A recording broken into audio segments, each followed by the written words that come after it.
신약성경 누가복음 5장 1절에서 11절까지 말씀을 제가 봉독해 드리겠습니다. 무리가 몰려와서 하나님의 말씀을 들을 때 예수는 게네사렛 호숫가에 서서 호숫가에 배 두 척이 있는 것을 보시니 어부들은 배에서 나와서 그물을 씻는지라. 예수께서 한 배에 오르시니 그 배는 시몬의 배라. 육지에서 조금 떼기를 청하시고 앉으사 배에서 무리를 가르치시더니 말씀을 마치시고 시몬에게 이르시되 깊은 데로 가서 그물을 내려 고기를 잡으라.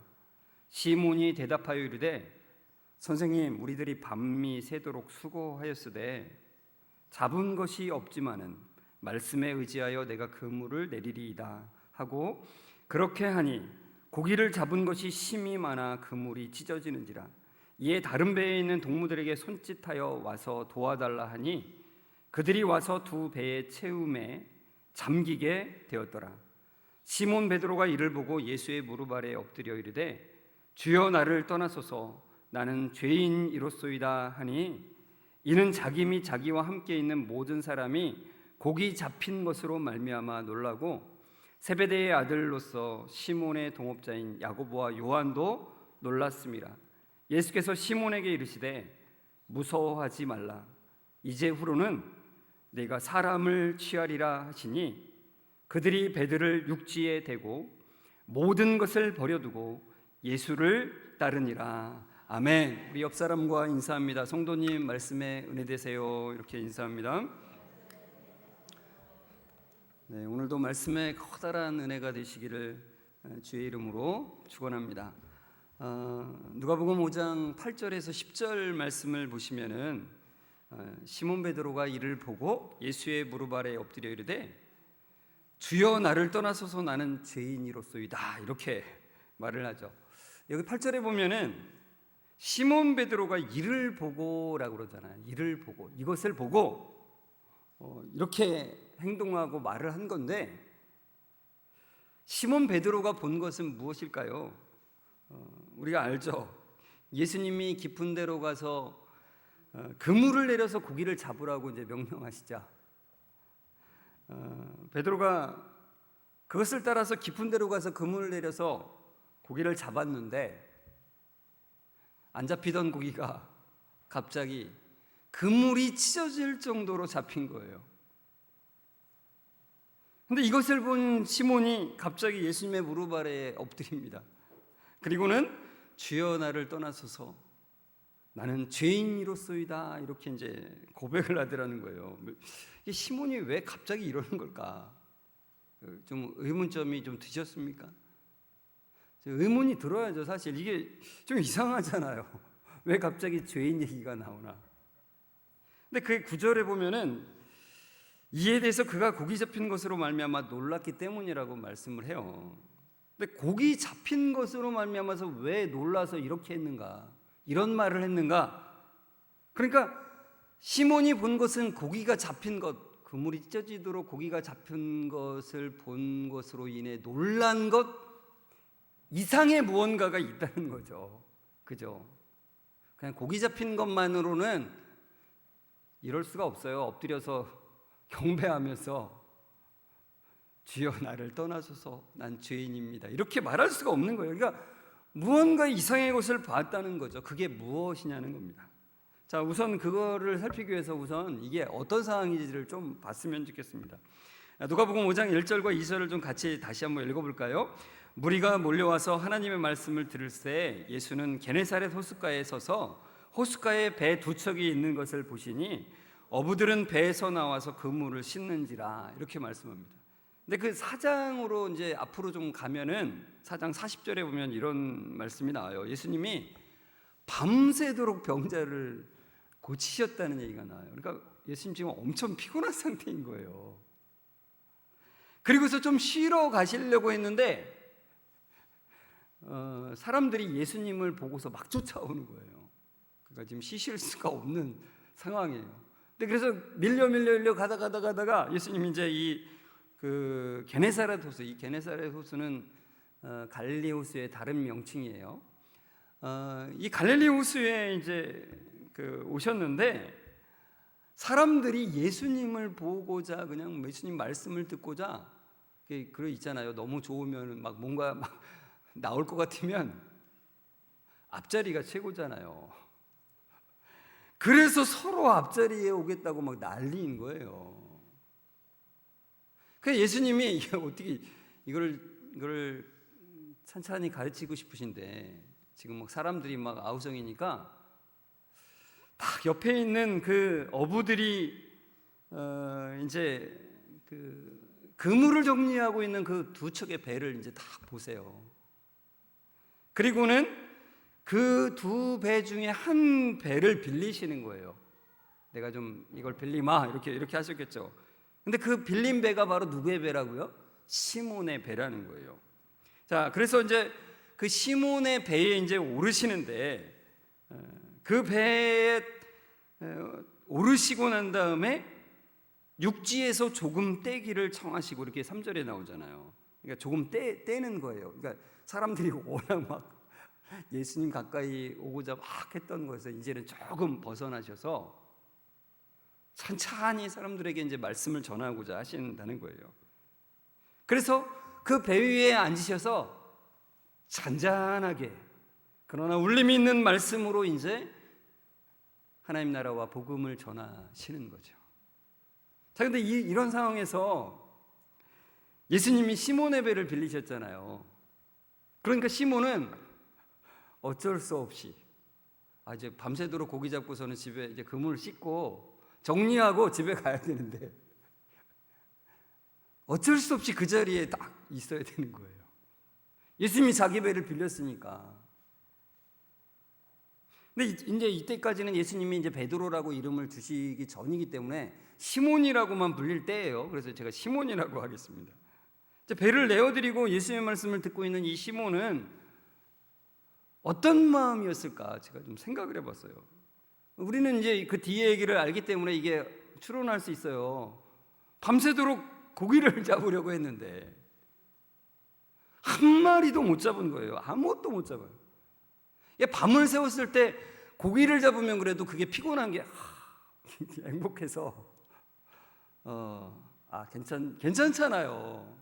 그런데 밤새도록 일을 했는데 하나도 성과가 없으면 그 육체의 피로가 이 정신적 피로와 더해져서 너무나 힘든 거예요. 몸도 마음도 힘든 상태라는 겁니다. 그러니까 몸과 마음이 다 기진맥진한 상태가 되어버린 거예요. 그러니까 이걸로만 볼 때 베드로가 어쩔 수 없이 예수님의 말씀을 듣고는 있는데 쉽지는 않은 상태라는 걸 알 수 있어요.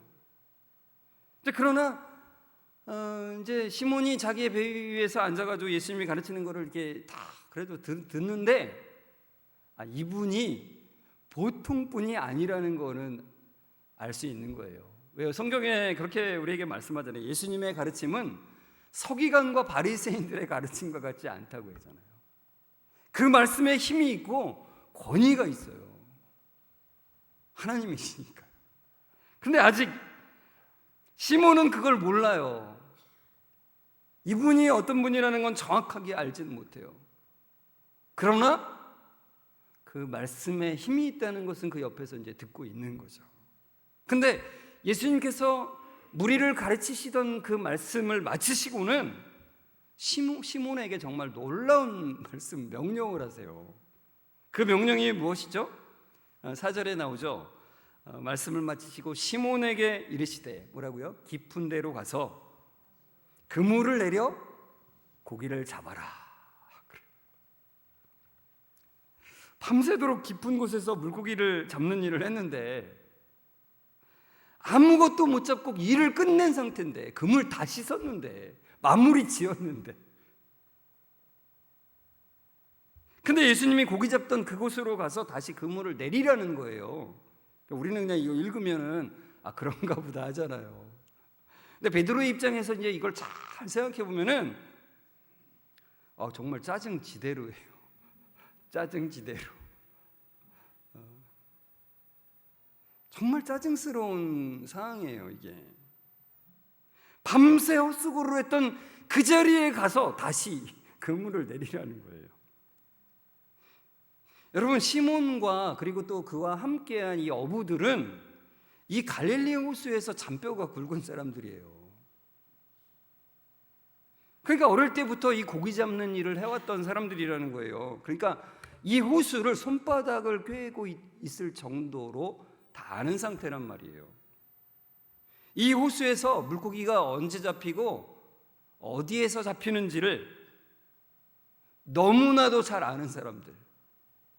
그러니까 물고기 잡는 전문가죠. 전문 어부예요. 그런데 고기를 잡는 법도 모르고 이 호수에 대해서도 제대로 알지 못하는 분이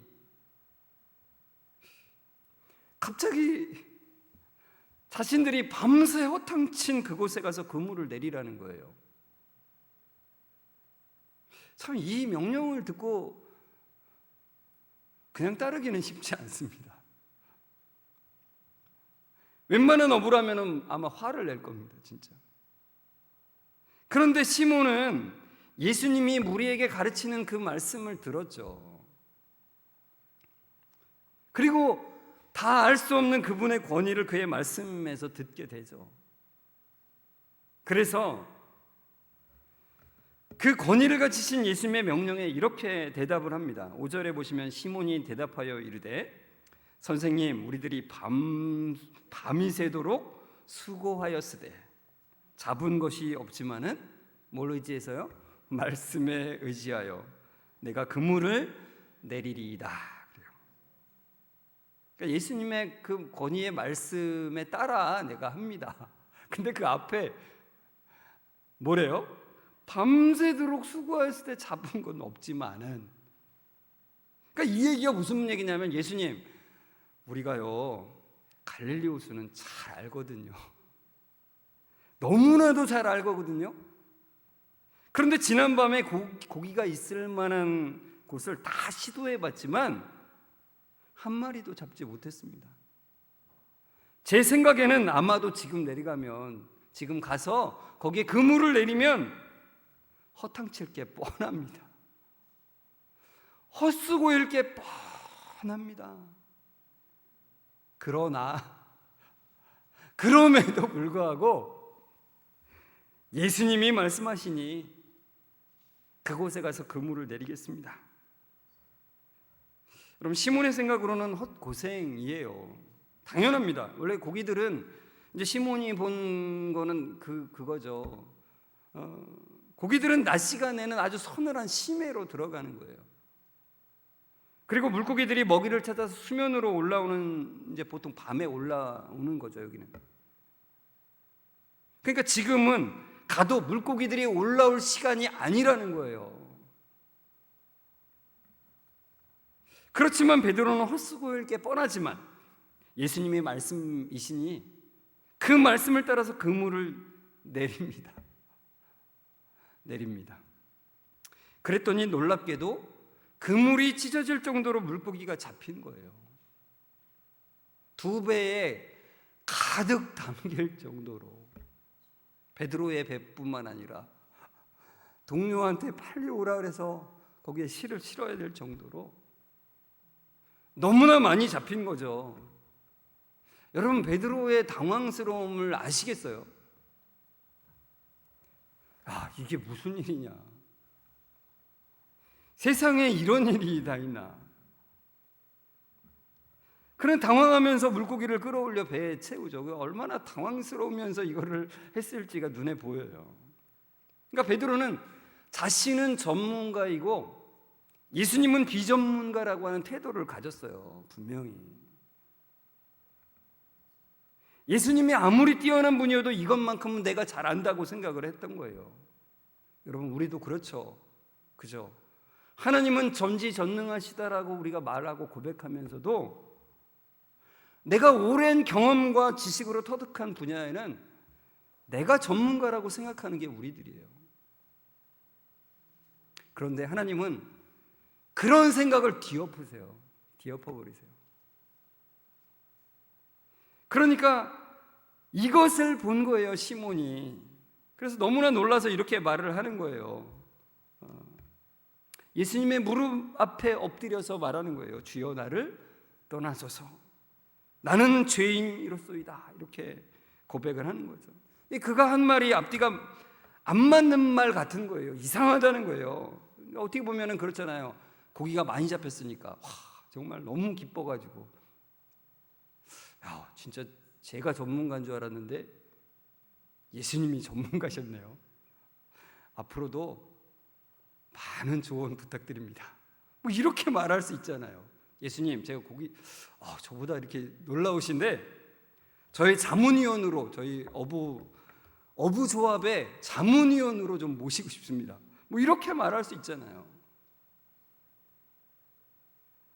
그런데 그렇게 말하는 게 아니라 무릎 아래 엎드려서 내가 죄인이라고 고백하는 거예요. 근데 되게 웃긴 게 있잖아요. 그 5절에는 예수님을 뭐라고 칭했냐면은, 그러니까 이 고기가 잡히기 전에는 선생님이라고 칭했거든요. 근데 호칭이 바뀌어 있어요. 뭐라고요? 주여로 바뀌었다는 거예요.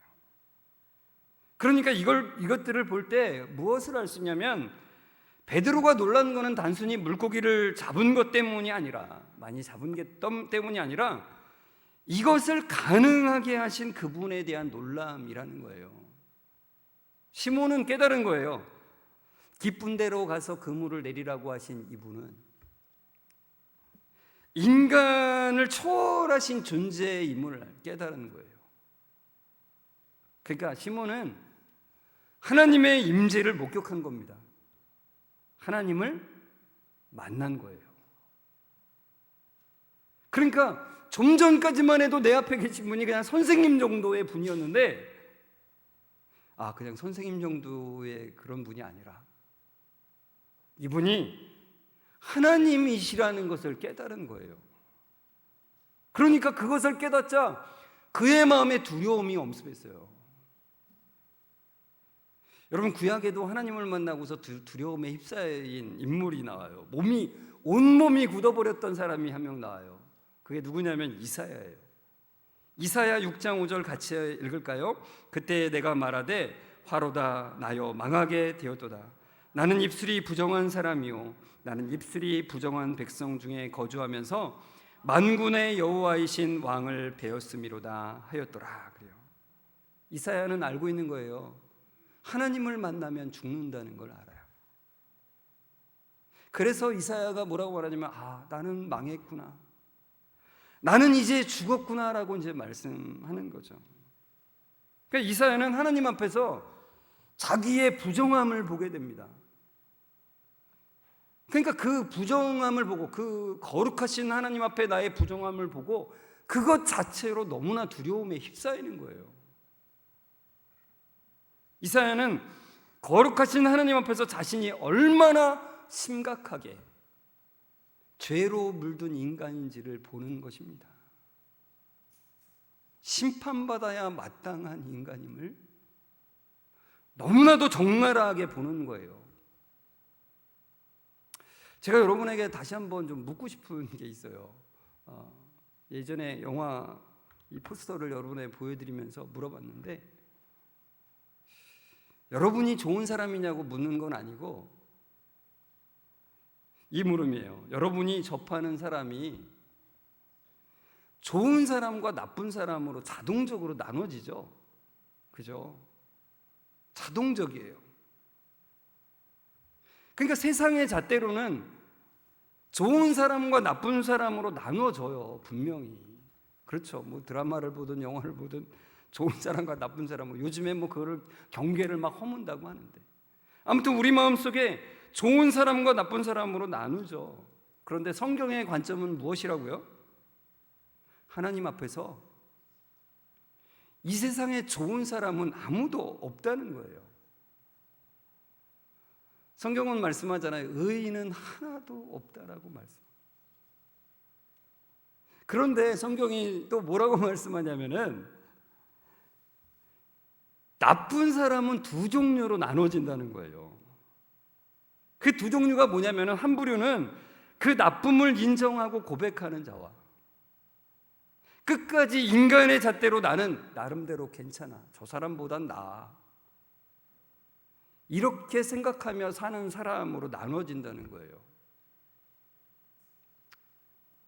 이 얘기는 무슨 얘기냐면 사도 바울이 내가 죄인 중에 괴수라고 한 이야기가 바울이니까 그런 얘기 하는 거지 뭐 나야 뭐. 이렇게 생각한다면,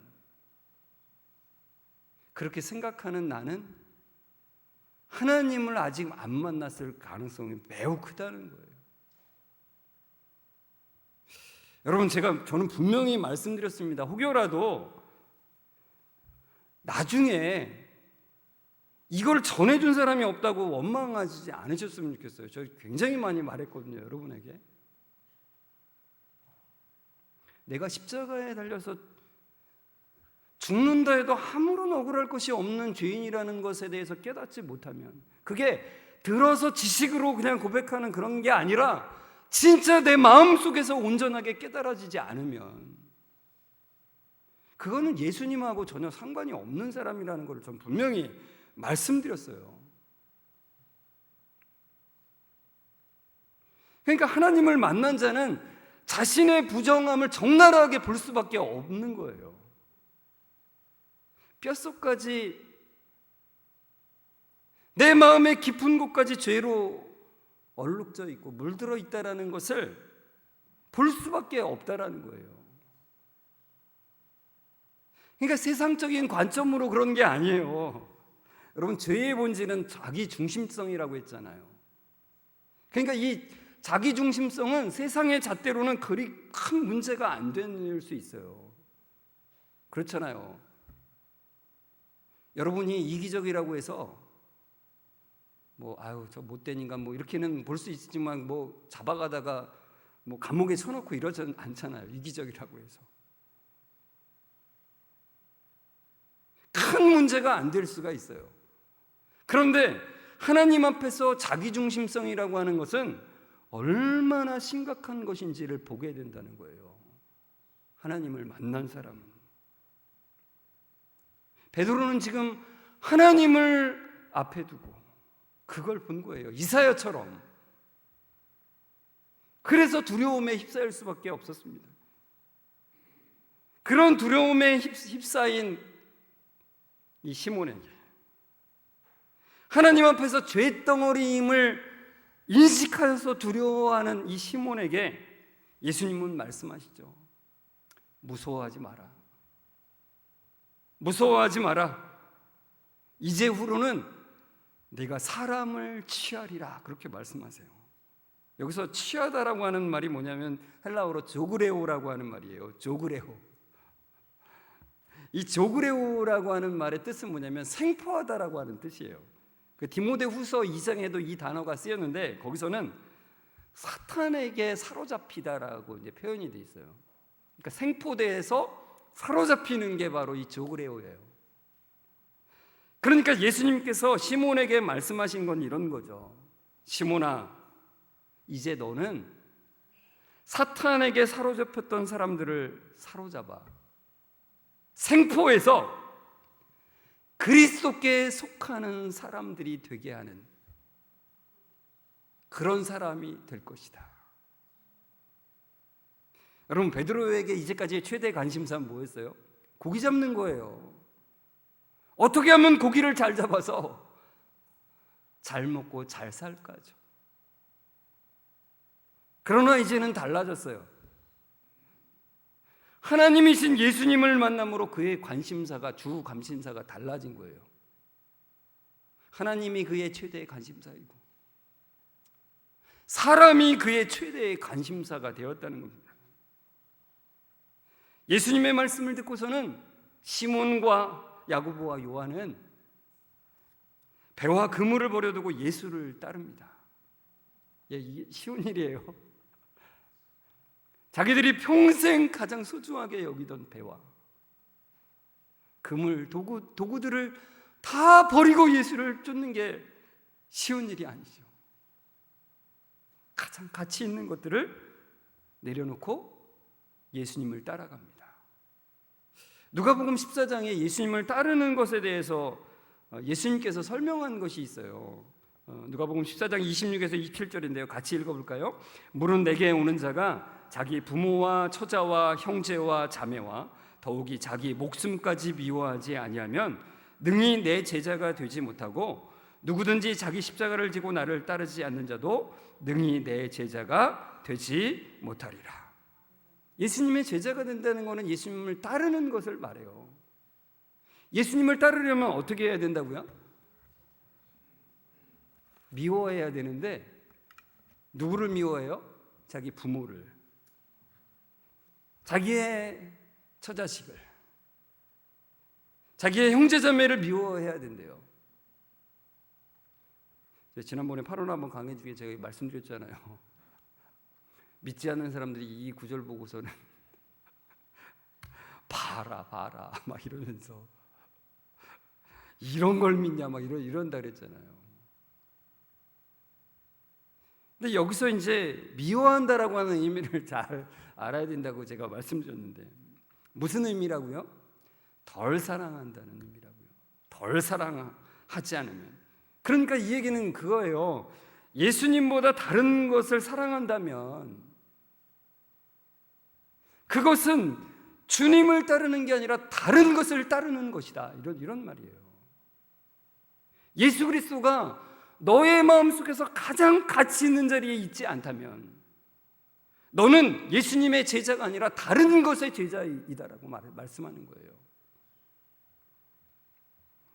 여러분, 우리가 이 누가복음 5장 이 말씀을 보고서는 우리도 생업을 포기하고 예수님을 따라가야 되는 것인가 이렇게 생각할 수 있겠죠.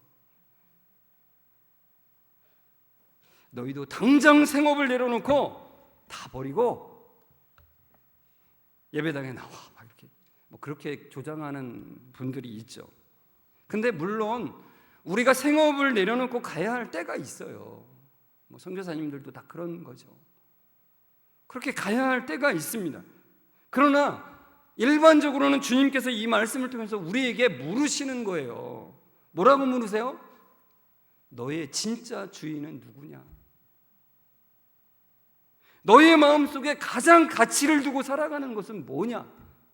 이렇게 우리에게 물으시는 거예요. 주님을 만난 자는 자신을 무가치한 존재인 것을 보게 돼요. 자신이 죄인 중에 괴수임을 보게 돼요. 그래서 최고의 가치를 주님께 두고 살아가는 거예요. 여러분, 나 자신이나 돈이나 성공이나 명예를 최고의 가치로 두고 살아가는 자는 불행한 거예요. 겉으로 보기에는 좋아 보일지 모르지만 불행한 인생이라고 우리에게 말씀하고 계신 겁니다. 여러분, 예수님을 따른다는 것은 내 삶에 가진 모든 것이, 내 목숨도 내 것이 아님을 인정하며 살아가는 거예요. 나 자신의 주인이 내가 아니라 주님이신 것을 고백하면서 주님을 가장 소중히 여기며 살아가는 것이 바로 그거예요. 주님을 따르는 거예요. 여러분, 성경은 우리에게 이것을 말씀하고 있어요. 이것이 얼마나 힘든 일인지도 말씀하는데 십자가를 지는 거 그렇게 쉽지 않아요. 어려워요. 그러나 가장 복된 일이라고 우리에게 말씀해 주고 있습니다. 가장 행복한 길이라고 말씀해 주고 있습니다. 여러분, 가장 그 복된 길을 걸으시는 주님의 제자들 되시길 주의 이름으로 축원합니다. 우리 함께 말씀을 생각하면서 찬송가 94장을 같이 1절인데요. 같이 찬송했으면 좋겠습니다. 가사가 이렇게 돼 있죠. 주 예수보다 더 귀한 것은 없네. 이 세상 부귀와 바꿀 수 없네. 영죽을 내 대신 돌아가신 그 놀라운 사랑 잊지 못해. 세상 즐거움 다 버리고 세상 자랑 다 버렸네. 주 예수보다 더 귀한 것은 없네. 예수밖에는 없네. 주 예수보다 귀한 것은 없습니다라고 살아가는 것 결코 쉽지 않아요. 말로는 쉽지만 쉽지 않아요. 주님, 그러나 그 은혜를 주십시오. 그 삶을 살아가게, 그 놀라운 은혜를 누리게 도와주십시오라고 하는 마음으로 같이 불렀으면 좋겠습니다.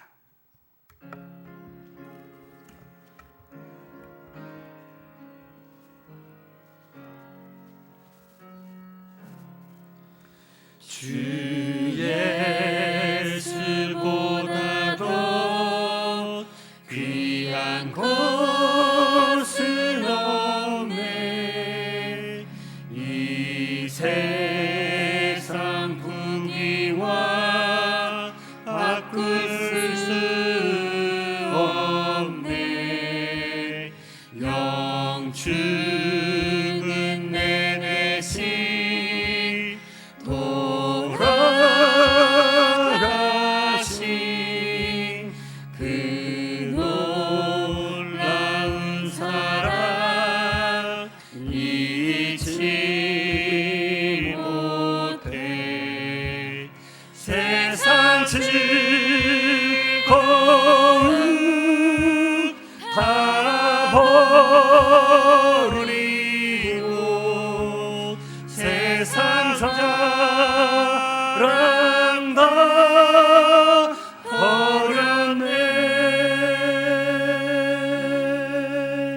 주